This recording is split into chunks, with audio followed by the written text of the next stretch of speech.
Imagine करिए आप एक आईटी कंपनी में काम कर रहे हैं, मेहनत से अपना करियर बना रहे हैं, लेकिन अचानक आपको पता चलता है कि आपकी नौकरी का असली टाइटल तो कुछ और ही था।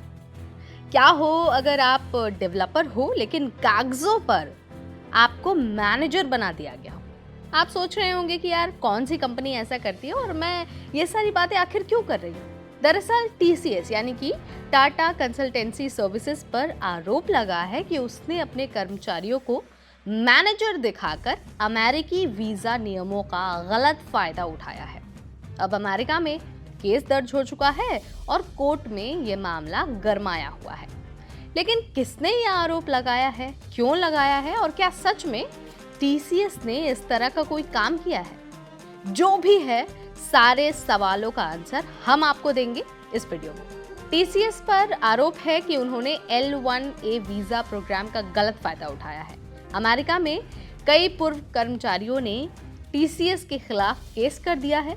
पहले तो मैं आपको यही बता देती हूँ कि आखिर ये L1A वीजा है क्या और इसका इस्तेमाल आखिर क्यों किया जाता है।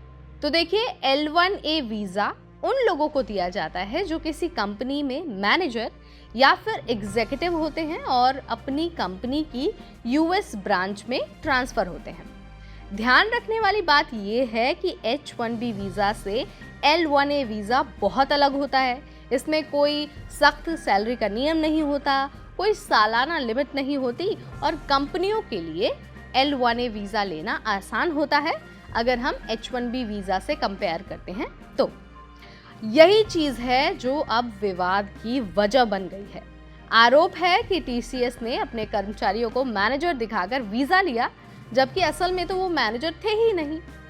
अब ये भी जान लीजिए कि आरोप आखिर लगाया किसने है। तो देखिए, मैंने आपको शुरुआत में ही बता दिया है, ये आरोप टीसीएस के पूर्व कर्मचारियों ने ही लगाया है। अनिल किनी और विनोद गोविंदराजन टीसीएस के पुराने कर्मचारी हैं और उनका कहना है कि टीसीएस ने झूठे डॉक्यूमेंट बनवाए और अमेरिकी वीजा नियमों का उल्लंघन किया। अब जरा ये भी जान लीजिए कि यह सारा विवाद आखिर शुरू कैसे हुआ है। तो अनिल किनी एक पूर्व आईटी मैनेजर हैं। उन्होंने दावा किया है कि टीसीएस ने उन्हें फर्जी ऑर्गेनाइजेशन चार्ट बनाने को कहा ताकि वीजा एप्लीकेशन सही लगे। उन्होंने मना कर दिया और बाद में कंपनी के खिलाफ केस कर दिया। हालांकि ध्यान रखने वाली बात यहाँ पर यह है कि कोर्ट ने फरवरी में उनका केस खारिज कर दिया, लेकिन उन्होंने फिर से अपील दायर कर दी है। वहीं दूसरे कर्मचारी हैं विनोद गोविंदराजन। उनका कहना है कि उन्हें झूठा बिजनेस डेवलपमेंट मैनेजर बताया गया, जबकि उनके नीचे तो कोई कर्मचारी था ही नहीं। US equal employment opportunity commission यानी कि EEOC ने भी जांच में ये पाया है कि टीसीएस कई बार L1A वीजा के लिए फर्जी डॉक्यूमेंट्स का इस्तेमाल करता है, लेकिन क्योंकि EEOC के पास इमिग्रेशन नियम लागू करने का अधिकार नहीं है, इसलिए उन्होंने कोई बड़ा एक्शन नहीं लिया। अब सवाल ये उठता है कि टीसीएस को लेकर आखिर अमेरिका में इतना बवाल क्यों मचा हुआ है।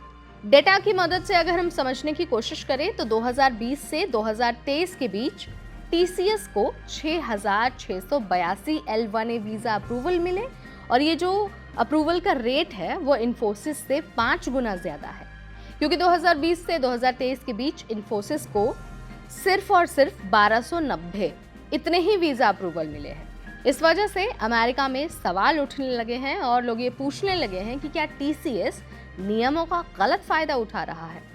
लेकिन यहाँ पर मैं आपको क्लियर कर देती हूँ कि यूएस डिपार्टमेंट ऑफ जस्टिस यानी कि DOJ ने इस केस में दखल देने से मना कर दिया है और ऐसा इसलिए है क्योंकि उन्हें पर्याप्त सबूत नहीं मिले हैं।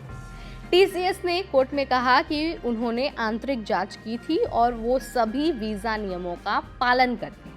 लेकिन अब ये केस अमेरिका में आईटी कंपनियों के वीजा इस्तेमाल की जांच का संकेत दे रहा है। ये विवाद अभी भी खत्म नहीं हुआ है। अगर पूर्व कर्मचारी अपने आरोपों को साबित कर देते हैं तो टीसीएस को भविष्य में मुश्किलों का सामना करना पड़ सकता है।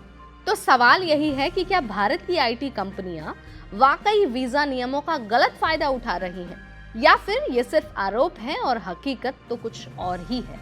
आप जो भी मानते हैं, आपकी जो भी विचार हैं, let us know in the comment section. इस वीडियो में फिलहाल इतना ही, अगली बार फिर आएंगे। देखते रहिए एनबीटी टेक एड।